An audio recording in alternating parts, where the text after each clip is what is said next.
backlash to Last Jedi showed that Star Wars fans actually liked Luke Skywalker. No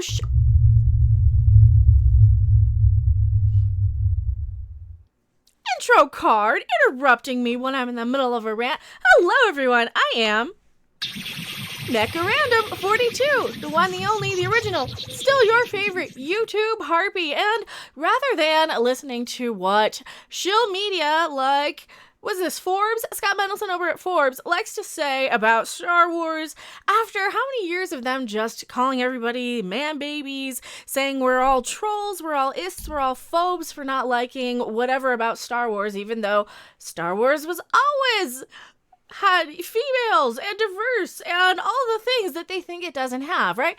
Instead of all of that, we could just hear what George Lucas has to say, because I've gone through this article. I skipped this article a couple of weeks ago because it's basically just Scott Mendelson saying, hey, he doesn't like Star Wars that much. He didn't see what the big deal of Luke Skywalker was. He was too much of a goody-goody. He proves his point back and forth a couple of times, and you know what? If you want to read it, go for it, but seriously, we want to hear what George Lucas has to say. So there we go. Shout out to Jar Jar Not Abrams for pulling this clip up. And I'm going to stop it every now and then for fair use, transformative, 100% copyright free, bite my copyright purposes. Wow, I'm all over the place today. That's because I've been playing so much Terraria. My mind is still going and digging and mining and dealing with the master mode. So check out my live streams if you want to see any of that stuff. I've been playing a little bit of that live.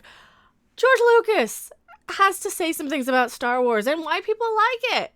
This was a very low budget movie. It was a $10 million movie. It was, I was reaching for the stars, and you had about as much money to get to Cleveland. That's actually really noble and sweet. You know, he says he's reaching for the stars. That is passion. That is something that's so much more respectable than these current asset flips like Disney Star Wars, in my opinion anyway. They come in, these corporations come in and buy these properties. That would be like if you had a little mom and pop gas station or a video store or something, and a giant corporation came in and bought you out and then changed it and made it all corporate and the lowest common denominator sort of stuff. Now you no longer have individual service, you're just serving the big giant corporations. And that's kind of why I call them asset flips. And we see it a lot more in the video game industry, where these video game developers go and buy pre-made stuff, like Star Wars, and then they use like their texture packs or the characters in the video games, and they just change one or two things, and then they go and sell it really, really quickly for a quick profit. And that's exactly what I'm seeing with this type of thing. They wanted to turn a profit as quickly as they could on Star Wars because they paid $4 billion for it. And so there was a lot of challenges involved. Obviously we had no idea it was going to be successful. But this one sort of lent itself to another idea I had, which was to take mythic motifs, psychological motifs from a few thousand years ago, and see if they still worked, see if people still cared about the same issues, about their parents, friendship, society, all these sorts of things. That's exactly what they're missing in a lot of these. I can't relate to 27,000 ships that are on screen that are all CGI renders of, what, the same thing over and over and over again? They're throwing everything, including the kitchen sink, in some of these shots. Like, seriously, it's just all blue-gray ship shapes that you can't tell where one begins and the next one ends when you see them flashed on screen for such a brief moment. You have to stop and freeze frame them to even see what's going on. But what I can relate to is somebody who wants to go and save his family, somebody who wants to do the right thing because he's stuck on a desert planet somewhere, and hey, here's adventure, and ooh, this princess needs rescuing. That's the type of stuff that it's a little bit more easy to wrap your head around. Even if you can't personally relate to it because you've never gone on a hero's journey, you can at least understand that, okay, sometimes you have somebody in your life that you become really, really good friends with, or they turn out to be your sibling. All right, I'm stretching here, but still. The interpersonal relationships. I think this is why Batwoman is a much better show than modern Doctor Who and modern Star Trek, because at the very least, you have the core values between Batwoman, Kate, and her sister Alice, Beth. I know, all these names on these shows. When, of course, all I really, really care about on Batwoman is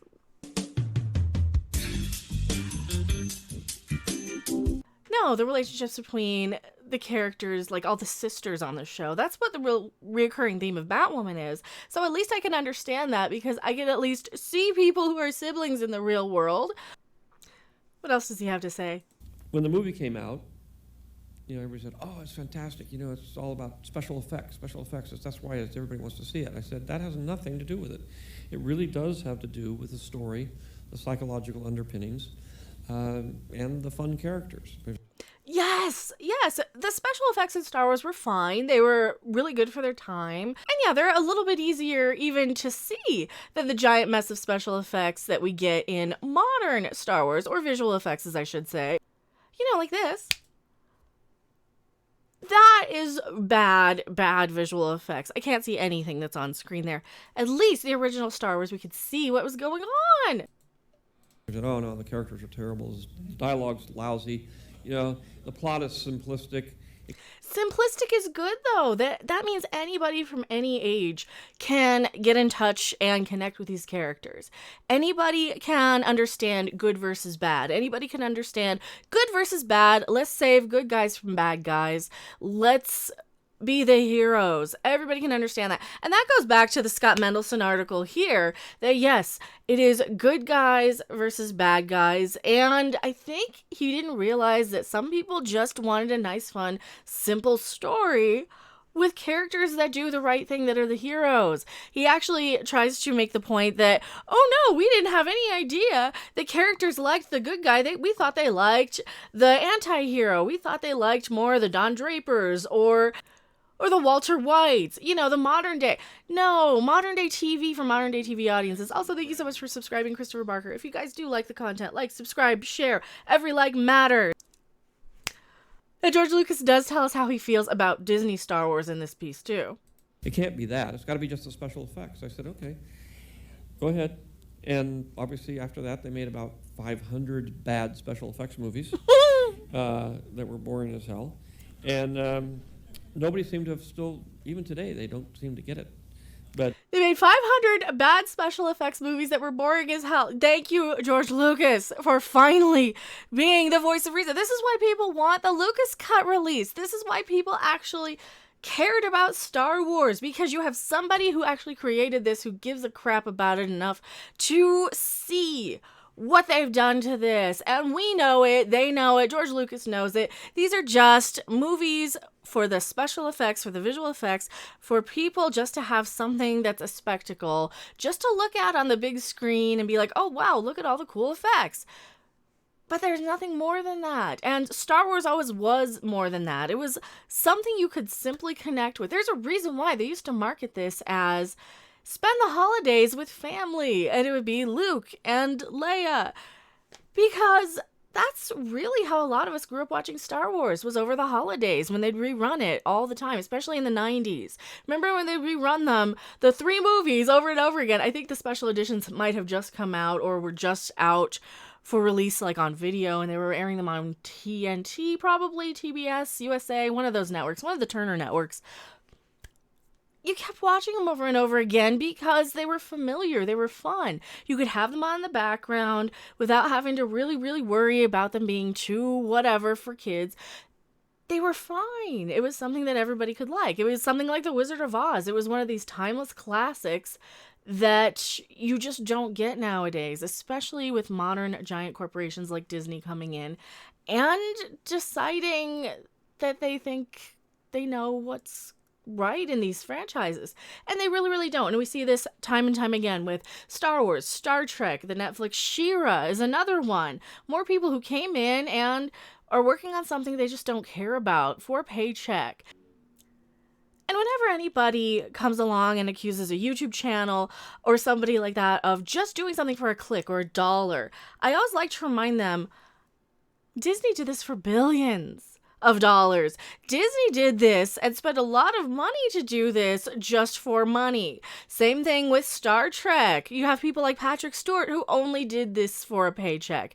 You have a lot of these actors who only do these because either they need the paycheck or they're contractually obligated to. So everybody does everything for money. Everybody does everything for a paycheck.